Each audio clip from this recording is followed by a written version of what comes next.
iOS 18, gue udah pakai ini hampir sebulan. Video ini akan ngebahas hasil uji coba termasuk yang gak dibahas di WWDC kemarin. Yes, ada dong, let's go. Gue bertahun-tahun pakai iOS, gak nyangka baru sekarang iOS keluarin fitur-fitur ini. Jadi di WWDC kemarin iOS 18 akhirnya rilis. Banyak fitur-fitur yang bikin kesel memang, tapi juga banyak yang menurut gue berguna dan bisa jadi game changer. Dari awal habis WWDC kemarin, gue install developer beta 1. Tapi tanggal 24 Juni kemarin, gue install yang beta 2. Jadi dia baru rilis, gue update lagi. Gue install di iPhone 12 Pro gue. Tadinya gue pengen sih install di 15 Pro gue, tapi ya ini kan sehari-hari gue kerja pakai itu ya, takut ada apa-apa karena masih beta. Disclaimer dikit bahwa gue belum bisa bahas AI atau Apple Intelligence sampai public release keluar. Karena di 12 Pro ini SoC-nya belum support katanya. Jadi langsung aja tanpa AI-nya. Waktu pertama kali install rasanya kok kayak nggak ada yang berubah ya. Kamu masih sama-sama aja. Tapi kalau kita tahan, Tapi kalau kita tahan, this is where it gets interesting. Dua tombol ini sekarang bisa di custom dan ini berguna banget. Kalau gue di sini bisa gue set ke quick note untuk nyatet cepet misalnya dan voice memo untuk record meeting gue sama tim. Nah, buat yang belum pakai iPhone 15 Pro kan dia ada action button tuh yang lo bisa customize. Ini bisa jadi solusinya karena lo bisa gonta-ganti dua tombol ini. Bahkan bisa diatur jadi shortcut. Nah, shortcut tuh luas banget. Dari lo bisa matiin seluruh lampu di rumah menggunakan Apple Home kalau lo udah connected, tuh bisa shortcuts. Atau lo mau download media dari Instagram, ada juga shortcuts-nya. Nah, the limit is your imagination. Silahkan explore sendiri shortcuts. Oke, kita masuk ke home screen ya. Mungkin belum kelihatan bedanya banget. Tapi kalau kita drag control centernya, wah, ini control centernya iPhone bukan sih? Kok kayak beda ya? Kayak mirip sama... Nah anyway, di control center ini sekarang kita bisa custom layoutnya dan bisa tambahin controls lain seperti misalnya text size, ada juga magnifier, QR code scan, penting tuh sering kepake kan, dan lain-lainnya. Ada juga dedicated music player yang bisa lo resize, fully customizable. Nah, kalau kita tap dan tahan aplikasi, sekarang ini kita bahkan bisa pindahin aplikasi kemana aja. Well, ini bukan hal yang wah sih, karena Android itu juga udah bisa sebenarnya dari dulu. Kemana aja Apple? Tapi yang namanya juga Apple ya, mereka pasti bisa nyelipin fitur tambahan yang sebenarnya fitur lama, tapi jadi lebih menarik. Kayak gini, sekarang lo bisa gonta-ganti warna icons-nya jadi dark mode, light mode, atau bahkan tinted. Lo bisa custom warnanya sendiri. Ini jadi fitur asik sih sebenarnya. Karena dulu kalau orang-orang download icons di Pinterest misalnya atau bikin di aplikasi shortcuts, nah sekarang tuh nggak usah repot-repot lagi. Tapi ingat, ini masih beta. Jadi bisa jadi aplikasi-aplikasi Apple aja yang bisa support ini. Dan juga dia masih ngebug. Ketika kita pindah dari light ke dark mode atau sebaliknya, loadingnya cukup lama. Kadang cepat, kadang nggak keluar sama sekali. Nah, maklum masih beta, nggak apa-apa, ini bisa di fix pasti. Dan juga gue juga sebenarnya kurang suka sih sama warna tintednya ini. Gue prefer yang dark. Sekarang aplikasi yang ada di home screen itu bisa lo set jadi widget. Ini menarik sebenarnya. Ini fitur yang jarang kepake, tapi kalau lo mau bisa. Jadi kayak semuanya nggak satu kali satu aja, bisa lebih besar jadi kayak widget. Bisa banget, gue suka tuh kayak gitu tuh. Plus kita bisa atur ukurannya secara real time tanpa harus dihapus dulu. Asik kan? Nggak dibahas tuh di WWDC, ada lagi. Nah, dan sekarang di sini lo bisa hide aplikasi. Nanti otomatis file lo nggak akan kelihatan sebelum dibuka. Jadi nggak usah tuh pakai aplikasi kalkulator buat nyembunyiin aplikasi lo. Tolong ya, dipantau pasangannya.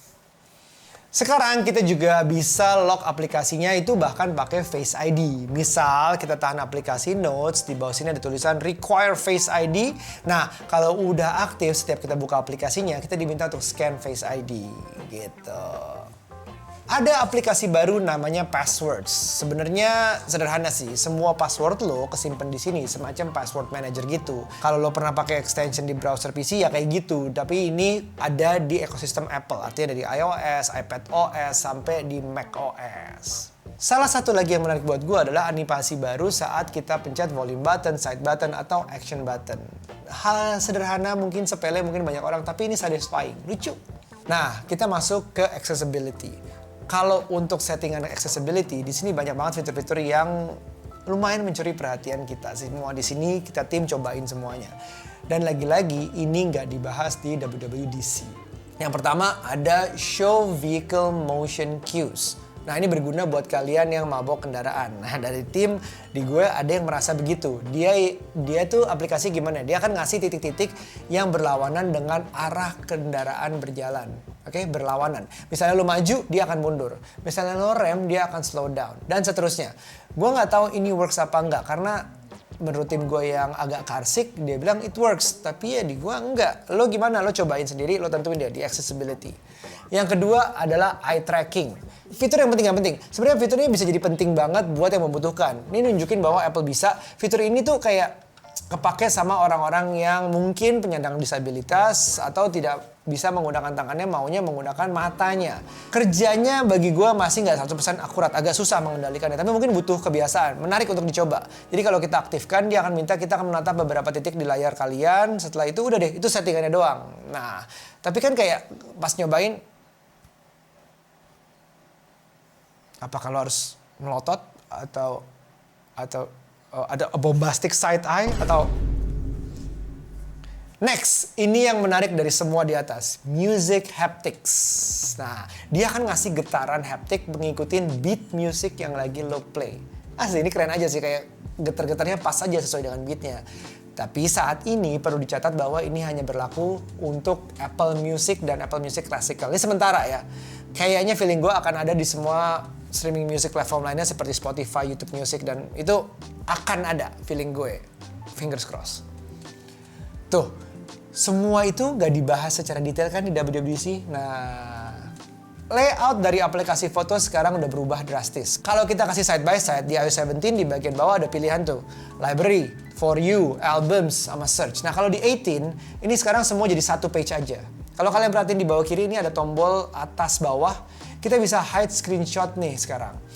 Ini bisa ngebantu biar sedikit lebih clean lah, biar bisa dibilang kayak ya foto-foto aja gitu, nggak ada screenshotnya. Karena biasanya nyari foto tuh ketumpuk sama screenshot yang ya udah lagi butuh screenshot terus ya nyampur deh. Nah, ini bisa dipisah.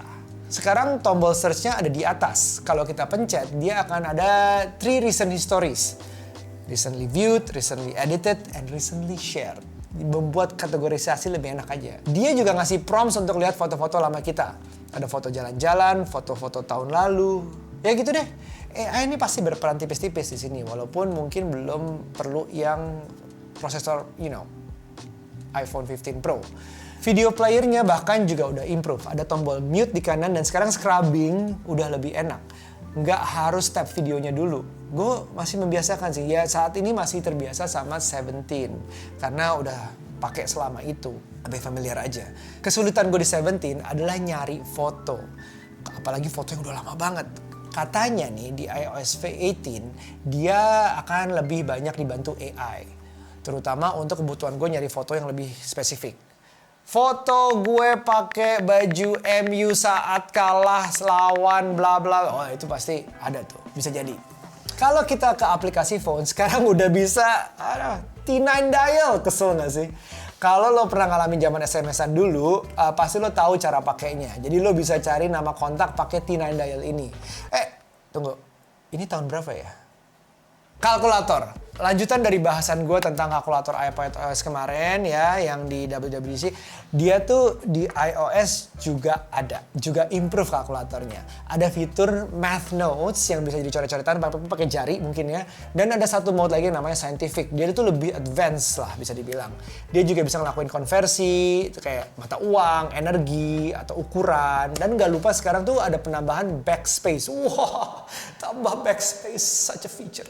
Di WWDC dibahas yang iPad dan di iOS ini sekarang gue bahas di sini. Notes. Nah, kalau kita ke aplikasi Notes, sekarang kita bisa ubah warna highlight dari text format, misalnya title warna merah, heading warna biru, dan seterusnya.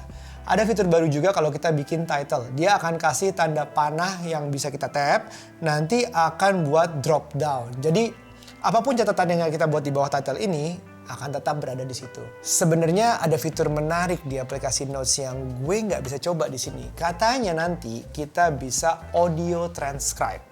Jadi kita bisa klik tombol plus di sini, dia ada pilihan baru namanya record audio. Nah, harusnya di pojok kiri bawah ini ada tombol tanda kutip untuk transcribe. Gue curiganya karena belum ada Apple Intelligence, jadi dia belum ada. Tapi gue baca-baca di website, termasuk website resminya Apple, fitur ini sebenarnya disupport dari iPhone 12 ke atas. Harusnya nih 12 Pro udah bisa dong, tapi kok nggak ada. Kenapa ya? Mungkin ini ngebug kali ya. Apple dapat salam dari Samsung dan Vivo nih.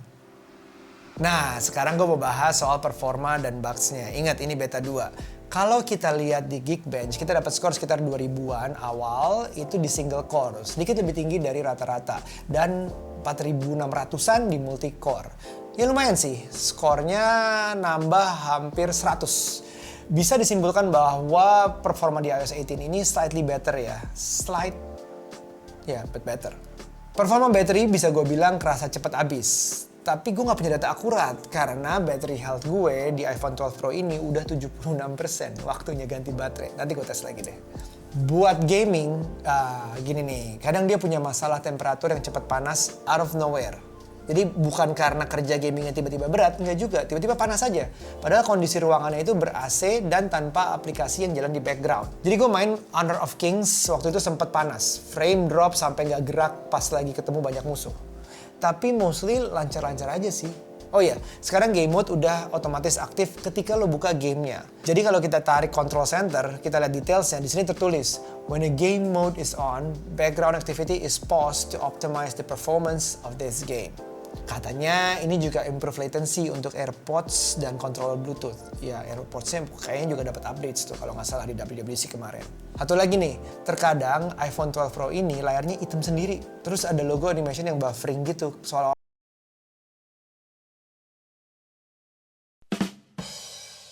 seolah-olah kayak force shutdown. Tapi ini nyala lagi sih, jarang. Abis update ke beta 2 udah lebih berkurang. Terakhir gue juga ngalamin aplikasi foto yang ngeblank. Terus setelah dibuka ulang ya tetap bisa. Kadang kalau keluar dari control center juga masih ada settings yang nyangkut. Dan ya oke gitulah, masih ada bugs-bugs yang tipis-tipis yang kecil-kecil. Ini beta 2, inget ya. Mungkin ada beta 3 baru final version. Atau ada beta 4 mungkin. Dan ya tadi, fitur transcribe belum muncul juga. Tapi so far, aplikasi kayak M-Banking, e-wallet, works well. Nggak ada masalah. Overall, gue suka banget sama fitur-fitur baru yang Apple kasih. Yes, it is an improvement. Kayak nunjukin bahwa, gue juga bisa. Gue bisa kok. I can do it better. Itu juga bisa. This is what makes Apple unique. Walau telat, tapi bisa aja gitu sugar coating dengan details-details kayak music haptics, vehicle motion cues, kayak math notes. Banyak banget yang kayak nambahin, akhirnya ngeluarin kalkulator tapi begini. Ya, adalah Apple mah bebas. Satu lagi yang gue suka, yang khas banget dari Apple adalah cara dia yang gak perlu flexing semua fiturnya dibahas di satu presentasi. Jadi bikin orang ya gak fokus nantinya. Itu bagus banget, karena banyak banget yang belum dibahas. Tapi ternyata memang dipikirin banget fitur-fiturnya. Iya kan? Coba aja lihat tuh accessibility tadi berapa.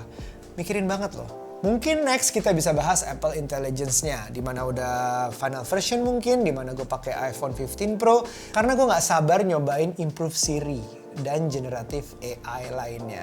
Kabarnya sih beta 3 akan dirilis kayak sekitar 8 Juli, sebentar lagi dong. Kita tunggu yang baru apa aja, kalau menarik akan gue share ke story, jadi make sure to follow my social ya, oke? Anyway, lagi-lagi gue bilang Apple mah bebas. Apple mah bebas. Gimana? Lo akan upgrade nggak? Beta atau tapi tunggu nanti yang full version? Silahkan diskusi, tulis pendapat lo di bawah. Bye now. Be nice.